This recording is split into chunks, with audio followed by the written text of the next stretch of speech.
come on.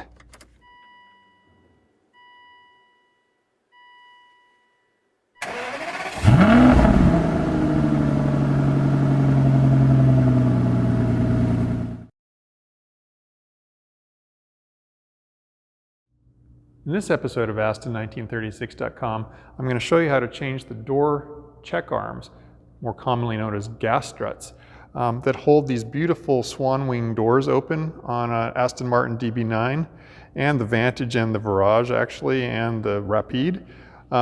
You'll see that the doors are actually held up at about a 12-degree angle, but these swans are starting to bite me in the butt. So the problem I'm dealing with is that the door is really heavy to open when I get out of the car. So pull the handle and I am like pushing hard. There's also some creaking going on. I don't know if that's hinges or something else, but we'll see.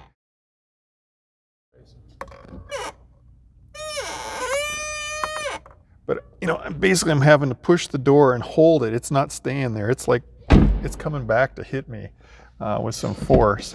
And so I feel like I'm having to fight my way out of the car every time. So getting out, you're fighting the door the whole way. And I mean, it's falling back on my leg every time. And you have to hold the door up and out to get out of the car. So it's this bad on the driver's side. Let me show you what it's like on the passenger side. Let's see. So it should just want to stay all the way up here at the top. And it just comes right back at you to hit you. So what's going on here is to hold those Swan Wing doors up on that angle, there's gas struts that are buried deep inside the front fender wells. And these gas struts are basically exerting a force to help open the door and keep it open. Gas struts are pretty common in modern automotive applications. We actually have 3 different sets of gas struts in our car. But like all cars, these gas struts start to get tired over time. My car's 15 years old. These things have seals in them that start to give up the ghost, and they don't just break. What they do is they start to get weaker and weaker over time. So when you got your car, everything worked great, and then over a few years, maybe it starts to get a little weaker, and then occasionally what you'll probably notice is once in a while, it'll bite you in the butt and the door will fall back on you. Well, that's probably the spring's already a lot weaker than it should be, and it's a harbinger of it's just going to continue to get worse, so maybe it's time to take action. The good news is that this isn't that complicated a task to undertake, and I'm going to show you how to change these struts out yourself right now. Parts-wise, we basically only need 2 things. We need 2 brand new gas struts. These are got Aston Martin logos on them, but they're really made by another German company called Stabilus. There's even a link to the website right here on the tube, www.stabilus.com. And of course, Aston Martin didn't design their own gas struts. They just went to a high quality firm and had some designed for them. One word of warning though, is that I ordered 2 new gas struts. And as you'll see at the end of the video, I actually did a load test to see how much strength, how much force these things generate when they're compressed. I found that my 2 new gas struts were not the same strength. One of them, this one with the blue tape on it, is woefully weak. My guess, and what I found, there was even some oil that was on this particular one. I think this one's been sitting on a shelf somewhere at a dealership for years, and they're just selling it to me now, so it's already kind of got wimped out. It was 30 pounds of force weaker than this one. You might want to measure yours before you put them in, and just make sure they're both as strong as a good one. So check out the test at the end of the video. Tools-wise, we only need a few simple things. Most importantly, we need a small flat tip screwdriver. If it has a longer handle or a neck on it like this, that will make the job much easier. So a small flat blade screwdriver. We're going to need to do some prying at a distance. So if you have a big, long flat blade screwdriver, you could do that. I'm just going to use a pry bar that I happen to have as well. But again, we're going to need to get into a tight space and do a little levering. An inspection light will definitely be handy because you're going to be working in a dark, recessed place. Microfiber or a shop rag where we can wipe off the grease from the old ball and sockets, and some white lithium grease. This is just general purpose white lithium grease that I typically use for lubricating door hinges and stuff on the car. So now that we have the tools, let me give you a couple of tips that we can do in advance to make the job easier. So I wanted to point out, while it's easy to show it here on the bench, that this ball and socket arrangement basically has these teeth, and this clip, and it has these little teeth. So basically the ball pops in here and these little teeth reach around the ball and kind of hold it from popping off at the end. But to get it on and off, we have to learn how to work this little spring clip. So this is where the small flat blade screwdriver comes in handy. And you're going to need to learn, there's a flat surface here on the back of the ball, the head. And you just work the blade in underneath the spring clip so it starts to rise up. And that rising up action is actually pulling back the edges of the clip. And now we'll see on this side that you can get the ball in, the clips are completely retracted and out of the way.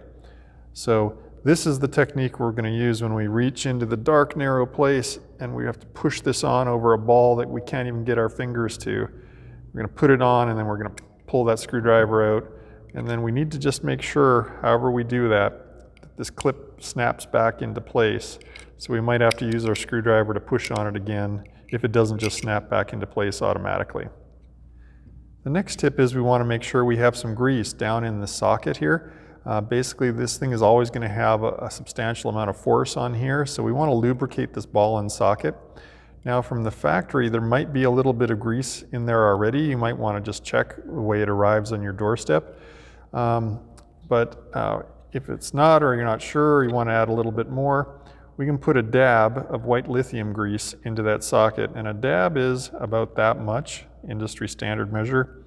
So I'm just going to take a little squirt, put it in there, and that's ready to go back on the car. With the parts and tools sorted out, it's time to get started putting it in. Now, this is probably the hardest part of the project, is that the strut is actually buried inside the front fender well. And you don't do the work from the door side. We actually have to get in behind the fender here through the wheel well and pull back the fender liner. And then we can get access to the strut, which is going to be sitting right about there. So this is really what constitutes the majority of the work on this project. You're going to see me put the car up on the ramp and take the wheel off and remove the fender liner completely. And I have links to all those, how to do all of those steps up here.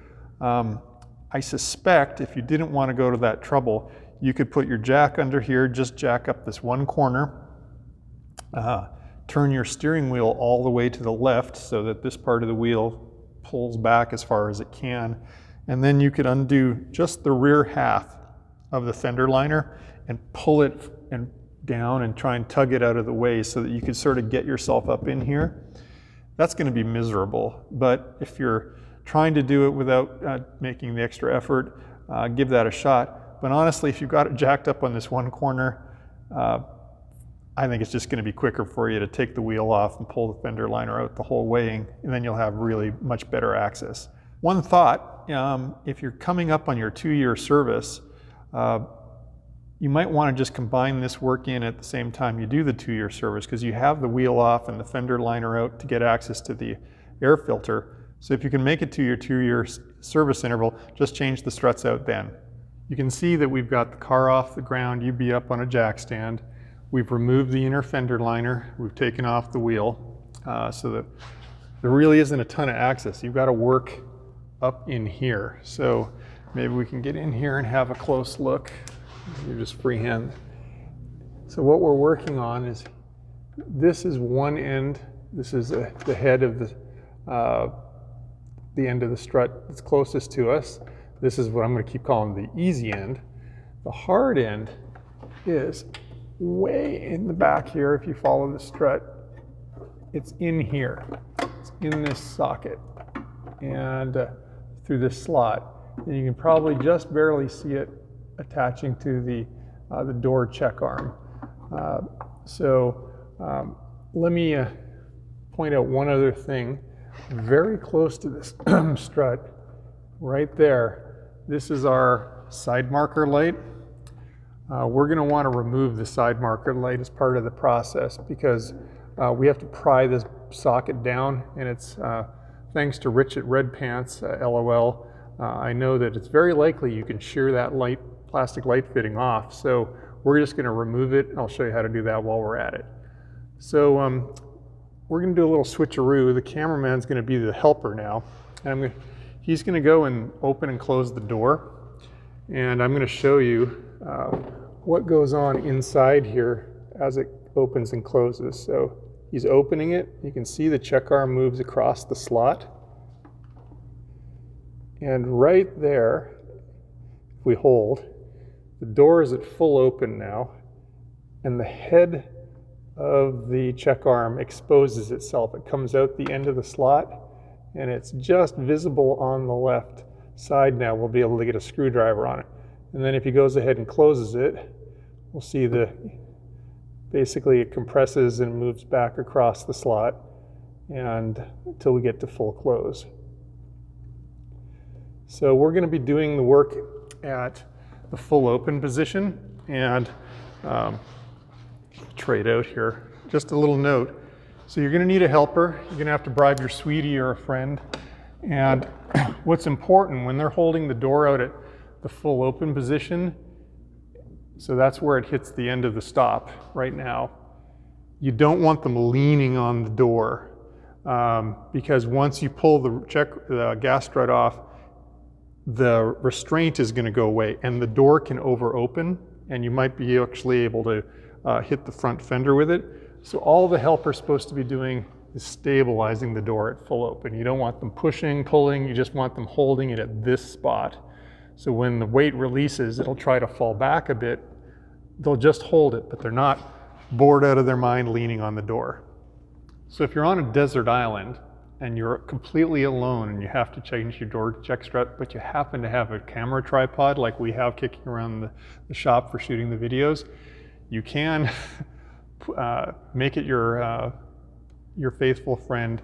And we've just basically got the head nuzzled in here, and we just got the feet tucked into the door sill there, taking the weight of the door.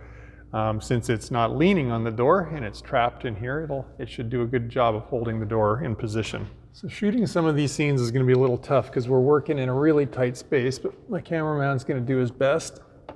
And first up is we're going to take this light out. We have to take the electrical fitting off. And so there's a little wire restraint, and you just squeeze it and pull it back. This is one of the easiest electrical connectors to disconnect.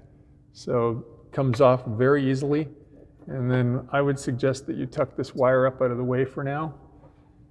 And then you grab the light fitting, not by the end, because this is the part with the light bulb, but by the body of it, and you turn counterclockwise, clockwise, till it releases. It's just a twist fit. So turn it clockwise, and you can see mine's yellowing a little bit. I've done another article on this, which I'll link to up above, but you can see the brand new ones look clear and white. So I'm actually going to change this while I'm at it. So the next thing we're going to start with is we're going to disconnect the easy end first, the closest one. Why? Because it will make it easier to manipulate off the hard end. So we've also got the door fully open at this point. Again, we're trying to take as much load out of the cylinder as possible. So it's time to get our small flat blade screwdriver. And we're going to work it in under the spring clip.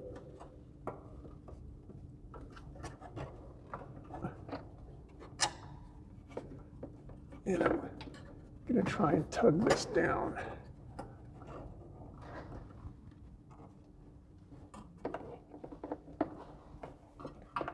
There we go. So you need to be careful of all this wiring. This is the secondary engine computer. This wiring harness is very important to your car's operation, so don't do anything that's going to break any of those wires or hit those connectors. So I've got this one out of the way. Now we're going to go and do the hard one at the far end. Not sure if we're going to get a good shot of this or not, but check out the written blog article if needed. So I'm going to try and get my screwdriver under the clip. Well, the clip popped completely off. And you know what? That worked really easy. If your clip does come off, make sure you find where it goes, because you're not going to want it rattling around. Mine just dropped down here into the sill. So that's the last bit of it out.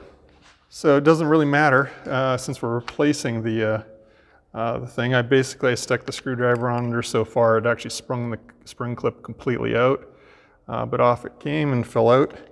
So there is our used strut, and we'll measure up the strength of this at the end of the video. Next, we're going to clean up the ball. Get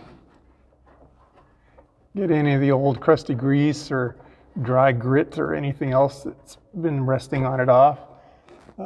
I'm going to try to go for that one on the door strut with my fingertip. Yeah, I can get to it. Can't get to the back of it, but I can get most of it. You see it in there, sort of shining now. So next, let's put a little lube on these. So I've got my industry standard dab on my fingertip.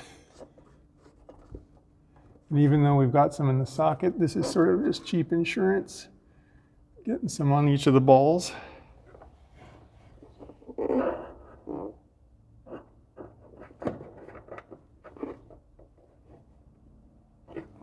So I've got my old strut and my new strut. We're going to make life easier, and we're going to pre-spring the clip on the hard end. And I'm going to gently wedge this up and under. And I'm aiming to get it under there far enough just to get the clips back and retracted. Plus, you can see that I've got the lube already in there. And I just want to make sure that the screwdriver will kind of hover almost by itself with the strut, because that'll be helpful. So we've also got lube on the easy end. So let's go ahead and get this back in there. All right, well, let's kind of offer it up to the ball. I'm going to kind of roll it over and onto the ball if I can get it to go. There we go. So even though the screwdriver fell out, the spring clips were doing their job.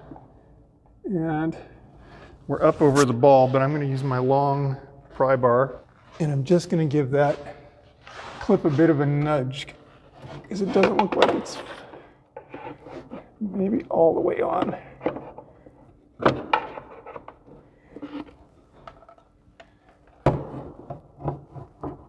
Yeah, that looks good. So that's the hard bit done already. So now we're going to do the near one. So all we probably need to do for this one is we may not need to use the screwdriver. We just push it on, and ta-da, that's in place. So a quick look at both ends just to make sure the clip's fully, the retaining clip's fully in place. And let's see if the door works now before we put it all back together. So let's just do a quick test to make sure it's functional.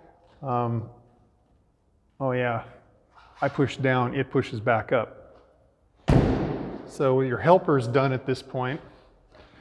So since it's functional, next up we're going to go ahead and reinstall the light, and then we'll get the fender liner back in, the wheel on, torqued up, back on the ground. With the old ones removed, I want to measure them and see how much weaker they were than the new ones. So let's check out this video of doing that.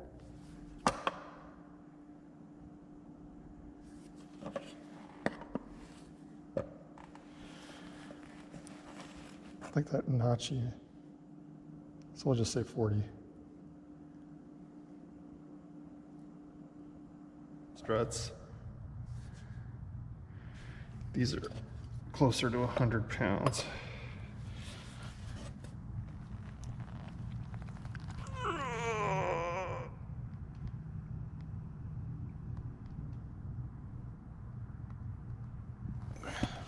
Wow.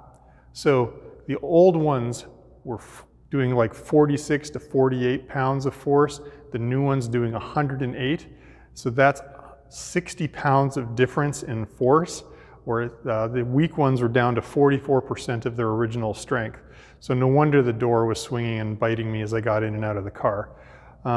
So let's just have a look at how they're actually doing now.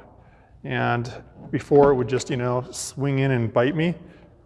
Well, now I can basically with one hand just say open, and it stays open. And as we're closing, it holds to about an arm's length. So that's great. And so now if I'm, sitting in the car wanting to get out, the door just stays there. Let's check out how the passenger side does as well. So much easier to open the car door, and absolutely stays open now. So my sweetie's going to be a lot happier with that. Moment of truth. Let's also find out if the squeak is gone. Silence. Killed two birds with one stone. Gotta love that. Twofer. So that's it. For under $100 in probably an hour's worth of time, you've taken care of a problem that should be gone now for the next 10 years of the car's life. Now consider you still have two other sets of struts on the car. You've got a set of hood struts that works exactly the same way, and you have a set of trunk struts. So if this is the first ones that have gone on your car, the others won't be too far behind, so you might want to consider changing those out. Up here you'll probably find a link to a video on how to do one of those strut changes. Down here you're probably going to find a link to the companion blog article where I'll list the parts for these struts, the tools, and any of the other sort of tips I've shared. If you like videos like this, please go ahead and subscribe. And as always, I'd love to hear your comments. Please leave those down below. Thanks for watching.